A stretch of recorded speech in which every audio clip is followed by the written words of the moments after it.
Hello guys, S2W here with your next casual consumer's perspective review. If you're watching this video and have not subscribed yet, click on that juicy subscribe button and help me boost this channel up to 40k. I make in-depth sneaker reviews, and if you like that sort of stuff, you're at the right channel and video. Now from the title of today's upload, yes, it's about Yeezys again. I've been wondering if I should have pumped out two separate videos as a review, but I've been uploading Yeezy reviews for the last two videos already, so I decided to clump both shoes up in this review. Today, we have the adidas Yeezy Boost 350 V2 Cloud White Reflective and Citrin Reflective here for a review. I was extremely lucky to score both at retail, where the Cloud White Reflective was bought from Yeezy Supply and the Citrin Reflective was bought from adidas Canada online by passing their queues surprisingly.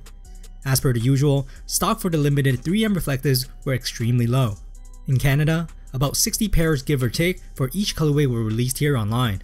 I've heard rumors that there was only about a full-size run for us at the Toronto's Adidas Originals flagship store. The previous reflective Yeezy I've got is the OG static colorway, so I've taken L's for a few 3M models after that, but now it's our W season. If you haven't watched my non-reflective Cloud White and Citrin reviews yet, they are in my channel because in this video, I have a feeling I'll talk less about the ins and outs of the 3M model and more about the differences found between the non-reflective and reflective silhouettes. So without delay, let's take a closer look at these sneakers. Now straight off the bat, I was actually pretty concerned that both shoes will become ashier or muted in color due to the nature of 3M colored knit, but it didn't turn out that much of a difference surprisingly. If I did not have both non-reflective and this reflective model in front of me, the difference colorway wise is pretty subtle. If I have to pick, the Cloud White Reflective and non-reflective will look more differently than the Citrin pairs.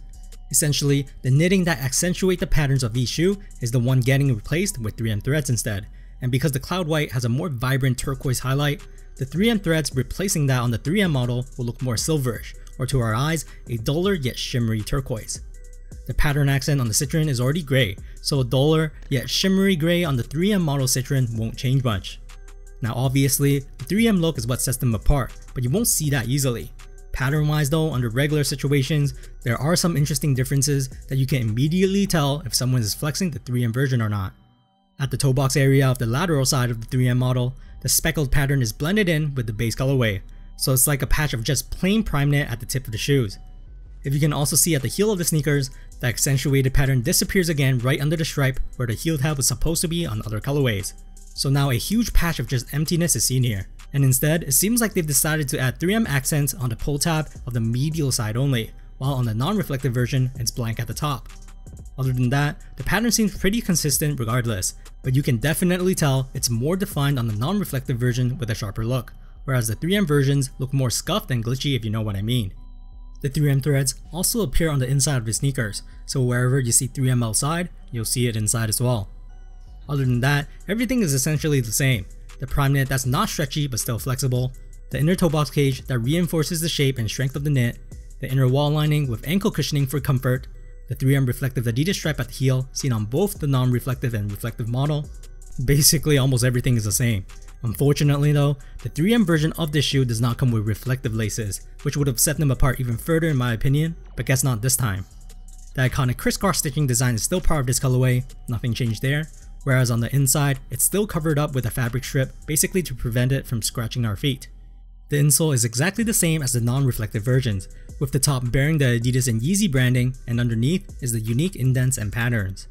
Suede patches are still added to protect the eye stays, finished with the same ribbed rubber midsole sheltering the full-length Boost cushioning inside, which all of you should know by now is very comfortable and bouncy, especially on this model. The outsole is the same, with windows for the cushioning to expand and contract for that snappy rebound against the floor. Anyways, here are some adidas Yeezy Boost 350 V2 Cloud White Reflective and Citrin Reflective fit footage. Sizing wise, I went a half size up like all my previous 350 V2s due to my wide feet, but they actually fit looser than the non-reflective versions.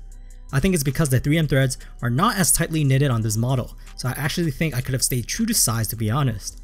But like I've mentioned before, Yeezys for me are sometimes looser than another even at the same sizing, but in this case, both reflective versions were definitely looser than the non-reflectives.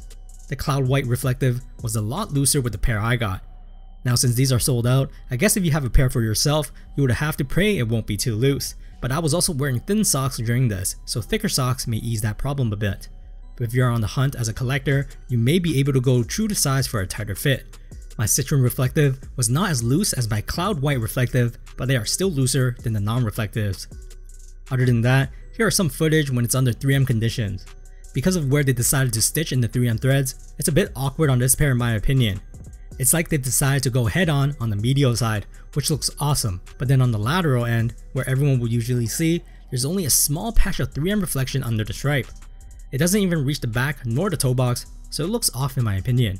They didn't add 3M threads above the mesh stripe as well, so it looks pretty blank on the outside. I mean, it does look different than the previous 3M colorways, but seeing the previous 3M colorway or even my Statics reflective with almost everything blinged up including the laces FYI, these just seem like they scaled down the 3M hits on these colorways. Not it's a bad thing because it sets its colorway differently, but at the same time, I would like it to be fully reflective rather than partially. Other than that, the comfort is the same. The Boost cushioning is top 3 within the Boost family in my opinion. It looks great on feet just like the non-reflective versions, and it'll look even more apparent when the 3M reflection kicks in. But when it doesn't, the GR non-reflective model is just as great, unless of course you like the exclusiveness out of it. As always, throw me some likes if you like this video, hit the subscribe button if you haven't already, and let me know in the comments what you think about these pairs. If you have the non-reflective versions, I don't think you're missing out that much to be fair. Though this 3M collection does separate itself a bit more to its non-reflective counterparts than other 3M colorways and their GR versions, so if you think it that way, it does make it more unique. That's it for today, S2W signing off.